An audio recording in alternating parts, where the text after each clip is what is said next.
आज हम लोग फर्स्ट ईयर का फाइनेंशियल अकाउंट पढ़ रहे हैं। चैप्टर का नाम है काउंटिंग इक्वेशन यानी लेखांकन समीकरण। ध्यान से सुनिएगा, बहुत ही इंपॉर्टेंट चैप्टर है।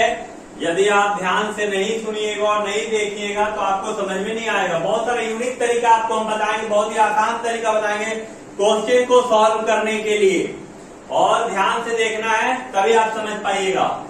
फर्स्ट ईयर का अकाउंटेंसी यानी अकाउंट्स का चैप्टर का नाम जो है अकाउंटिंग इक्वेशन यानी लेखांकन समीकरण। याद रखिएगा, जितना भी एसेट्स होता है उसके बराबर लायबिलिटी करना है और जितना भी लायबिलिटी होगा उसके बराबर एसेट्स करना है। तो सबसे पहले हम लोगों को करना क्या, लिखना क्या है, यहां पर आपको लिखना है एसेट्स इक्वल टू कैपिटल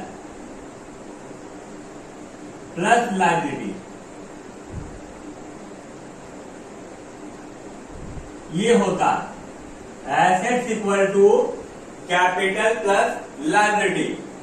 अब पहला क्वेश्चन में बोल रहा है कि निम्नलिखित व्यवहारों के आधार पर लेखांकन समीकरण विकसित कीजिए यानी तैयार करना है आपको।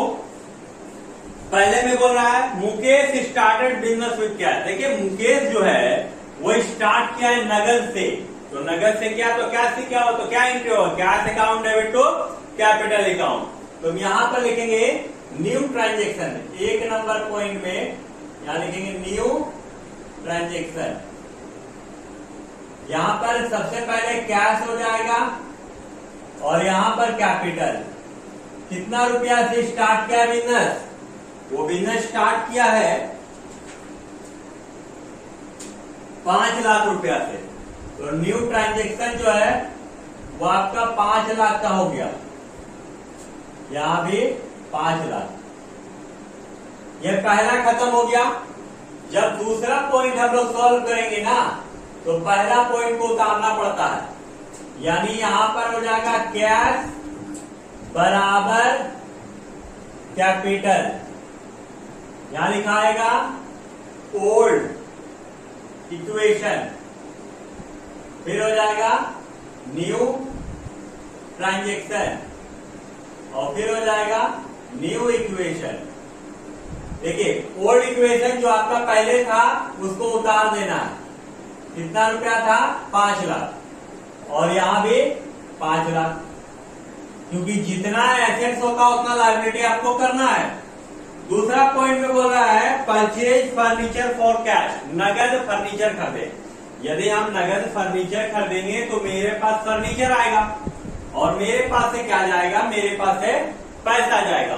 तो फर्नीचर भी एसेट्स होता है और नगद जा रहा वो भी एसेट्स होता है, यानी फर्नीचर बढ़ रहा और कैश घट रहा। तो कितना का खरीदे हम लोग 5,000 का।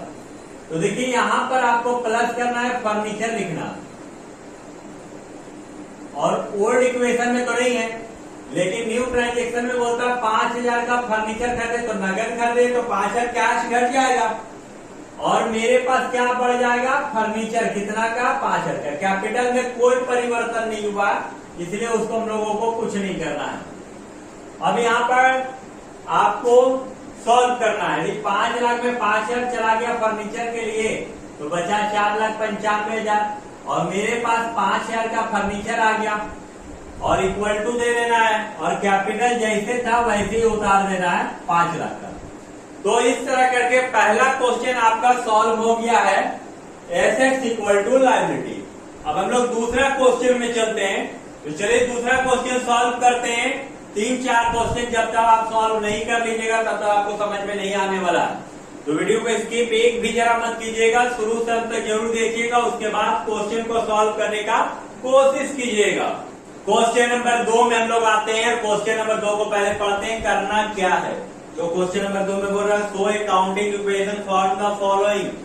आपको अकाउंटिंग इक्वेशन बनाना है, कुछ ट्रांजेक्शन दिया हुआ है। पहला नंबर में बोल रहा है Ram started business with cash, नगद से बिजनेस स्टार्ट किया। दूसरा में बोलता है परचेज गुड फॉर कैश, नगद माल खरीदा। और तीसरा में बोलता है सोल्ड गुड फॉर कैश, नगद माल बेचा। कैसे सॉल्व होगा चलिए बोर्ड पे देखते हैं। Assets equal to capital plus liability होता है।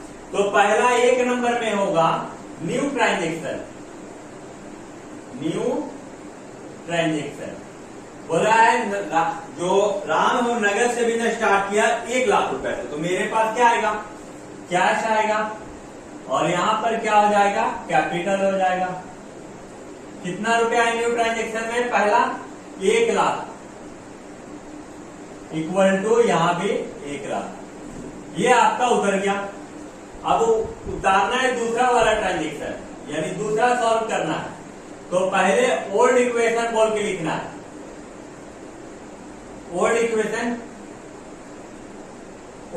में पहले क्या आएगा, जैसे कैश है बराबर कैपिटल, 1 लाख रुपए जो था उसको उतार देना है, और यहां कैपिटल में भी 1 लाख रुपए उतार देना है। न्यू ट्रांजेक्शन,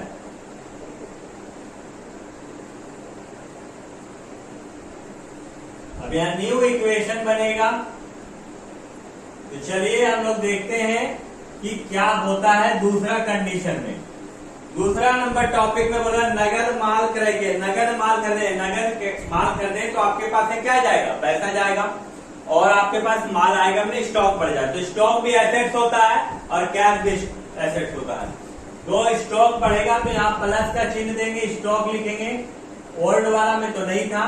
कितना रुपया का खरीदा गया था, 20,000, तो नगद खरीदा गया तो मेरे पास 20,000 रुपया क्या होगा, कैश घट जाएगा, और स्टॉक कितना का बढ़ जाएगा, 20,000 का। कैपिटल में कोई फर्क नहीं है, यानी 1 लाख में 20,000 गया तो बचा 80,000, स्टॉक आपका 20,000 हो गया, और कैपिटल आपका 1 लाख का 1 लाख हो गया। तो इस तरह करके दूसरा ट्रांजेक्शन भी आपका सॉल्व हो गया। तीसरा ट्रांजेक्शन में पहले आपको दूसरा वाला उतार लेना होगा। जैसे आपका क्या था, जैसे कैश है, स्टॉक है, और यहां पर कैपिटल है। यहां पर ओल्ड इक्वेशन बोल के होगा, फिर न्यू ट्रांजेक्शन, और फिर न्यू इक्वेशन। तो ओल्ड में जो पहले था उसको लिख देना है, जैसे 80,000 है, 20,000 है, और यहां पर 1 लाख है। अब तीसरा नंबर पॉइंट बोलता है नगद माल विक्रय किया, सोल्ड गुड फॉर कैश, नगद माल बेचे हम लोग, कितना के बेचे, 10,000 का। तो जब आप नगद बेचिएगा तो आपके पास क्या आने वाला, पैसा आने वाला, नहीं कैश बढ़ जाएगा और स्टॉक घट जाएगा। कितना का माल बेचे हैं, तो 10,000 का, तो 10,000 कैश तो आपका बढ़ गया, लेकिन आपका स्टॉक जो है वो कितना का कम हो गया, 10,000 का। कैपिटल में कोई फर्क नहीं है, इसको हम लोग अब ट्रांजेक्शन को सॉल्व कर लेंगे। तो 80,000 10,000 का माल बेचे, टोटल हो गया 90,000। 20,000 में 10,000 का माल बिक गया तो बचा 10,000, और ये 1 लाख का 1 लाख उतर गया। तो इस तरह करके यदि हम लोग देख रहे हैं तो 90,000 10,000 1 लाख एसेट, और लायबिलिटी में भी कितना हो गया, कैपिटल साइड में 1 लाख रुपया। तो इस तरह करके आप क्वेश्चन नंबर 2 भी सॉल्व कर लिए हैं। अब हम लोग चलते हैं क्वेश्चन नंबर 3 पे। तो वीडियो को स्किप एकदम मत कीजिएगा, और यदि आप हमारे चैनल में नए हैं तो हमारे चैनल को जरूर सब्सक्राइब कर लीजिएगा। यहाँ पर कॉमर्स और कंप्यूटर का हर दिन अपडेट मिलेंगे हम आपको, आपके फायदे के लिए। अब हम लोग आते हैं क्वेश्चन नंबर 3। तो पहले पढ़ लेते हैं क्वेश्चन, आपको समझा देते हैं। लिख रहा है prepare accounting equation on the base of the following. आपका कोई ट्रांजेक्शन दिया हुआ, उसके आधार पे अकाउंटिंग इक्वेशन आपको करना है। पॉइंट नंबर 1 में बोल रहा है Harsh started business with cash, नगद से हर्ष बिजनेस को स्टार्ट किया। Purchase good from Naman for cash, Naman ने नगद देकर माल खरीदा है। सोल्ड गुड्स टू बंसु, और sold goods to Bhanu, costing है 10,000, बेचा है उसको 12,000 में। बॉट फर्नीचर ऑन क्रेडिट, उधार माल फर्नीचर खरीदा है 7,000 में। तो चलिए स्टार्ट कर दें। 4 पॉइंट होगा, क्वेश्चन नंबर 3 है। और जैसा कि आपको हम पहले भी आपको हम बताए हैं कि यदि आपका assets equal to capital plus liability होता है, पहला ट्रांजेक्शन यानी न्यू ट्रांजेक्शन होगा। 1 नंबर में न्यू ट्रांजेक्शन बोल रहा है कितना से बिजनेस स्टार्ट किया, तो 2 लाख रुपया से स्टार्ट किया है। तो यहां भी कैश में आपका 2 लाख रुपया हो जाएगा, और कैपिटल में भी आपका 2 लाख हो जाएगा। 2 नंबर पॉइंट हम लोग सॉल्व करेंगे, लेकिन उससे पहले 1 नंबर वाला पॉइंट को उतारना पड़ता है। जैसे कैश इक्वल टू कैपिटल, और इसको ओल्ड इक्वेशन बोल के उतारना पड़ता है। ओल्ड इक्वेशन कितना रुपया है? 2 लाख बराबर यहाँ पे 2 लाख। न्यू ट्रांजेक्शन जो अब 2 नंबर में होगा, और उसके बाद न्यू इक्वेशन जो दोनों को सोल्व करने के बाद होगा।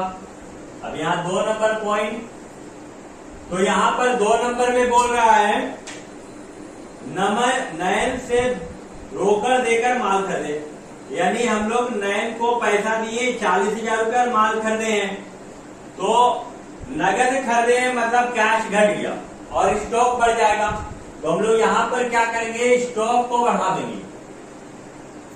कितना रुपया का माल खरीदे? 40,000, और यहाँ कैश कितना कम हो जाएगा? 40,000। कैपिटल में कोई फर्क नहीं, यानी 1,60,000 हो जाएगा कैश, स्टॉक हो जाएगा आपका 40,000, और कैपिटल यहाँ पर हो जाएगा आपका 2 लाख। अब हम लोग को करना क्या है? अब हम लोग को करना है ट्रांजेक्शन 3 में, यानी 3 नंबर पॉइंट को सॉल्व करना है। तो पहले वाला जो पॉइंट है उसको उतारना पड़ेगा। जैसे कैश प्लस स्टॉक बराबर कैपिटल। जैसा कि हमने कहा है आपको कि ओल्ड इक्वेशन पहले उतार लेना पड़ता है, फिर न्यू ट्रांजेक्शन करना पड़ता है, और न्यू इक्वेशन सॉल्व करेंगे फिर हम लोग। तो ओल्ड में कैश आपका 1,60,000 है, स्टॉक आपका 40,000 है, और कैपिटल आपका 2 लाख रुपया। अब 3 नंबर पॉइंट में बोल रहा है 10,000 रुपया मूल्य का वस्तु भानु को बेचे।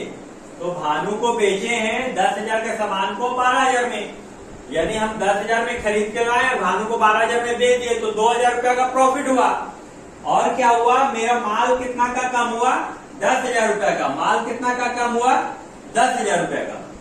और डेटर्स कितना का बन गया? 12,000 का, क्योंकि जब भानु को बेचे तो भानु तुमको पैसा देगा ना, तो डेटर्स उधार मेरा 12,000 का बन गया। तो डेटर्स बढ़ रहा है, तो यहाँ पहले डेटर्स लिख देते हैं, क्योंकि उधार बेचा गया है। कैश में कोई फर्क नहीं है, माल मेरा कम हुआ है 10,000 रुपया का, और डेटर्स मेरा बढ़ा है 12,000 का। तो 10,000 का माल 12,000 में बेचे तो 2,000 रुपया प्रॉफिट हुआ, तो कैपिटल आपका 2,000 रुपया एड हो जाएगा। अब हम लोग न्यू ट्रांजेक्शन, न्यू इक्वेशन करेंगे, तो कैश 1,60,000 का 1,60,000 ही होगा, स्टॉक आपका 30,000 होगा, डेटर्स आपका 12,000 का होगा, और कैपिटल आपका 2,02,000 रुपया का हो जाएगा। अब हम लोग को करना है पॉइंट नंबर 4। तो पॉइंट नंबर 4 सॉल्व करने के लिए पहले पॉइंट नंबर 3 को उतारना पड़ता है। तो जैसे आपका कैश है, स्टॉक है, डेटर्स है, बराबर कैपिटल। ओल्ड इक्वेशन जो आपका ट्रांजेक्शन चल रहा था, न्यू ट्रांजेक्शन जो अभी आप लेन देन कीजिएगा, और इसको सॉल्व करने के बाद न्यू इक्वेशन। तो पहले वाला ओल्ड इक्वेशन हम लोग उतार देते हैं। कैश 1,60,000, स्टॉक आपका 30,000, और डेटर्स आपका 12,000, और कैपिटल आपका 2,02,000। पॉइंट नंबर 4 में बोलता है उधार फर्नीचर खरीदा। देखिए उधार हम लोग फर्नीचर खरीदे 7,000 का, तो जब उधार खरीदेंगे तो क्रेडिटर्स बढ़ जाएगा। तो यहाँ पर हम लोग कैपिटल के बाद क्रेडिटर्स लिखेंगे। ओल्ड में तो नहीं था, और फर्नीचर खरीदे तो एसेट्स भी बढ़ेगा। फर्नीचर ओल्ड में नहीं था, कितना का खरीदे? 7,000 का। तो 7,000 का खरीदे, कैश में कोई फर्क नहीं, स्टॉक में कोई फर्क नहीं, डेटर्स में कोई फर्क नहीं। 7,000 का फर्नीचर खरीदे, 7,000 का फर्नीचर आ गया।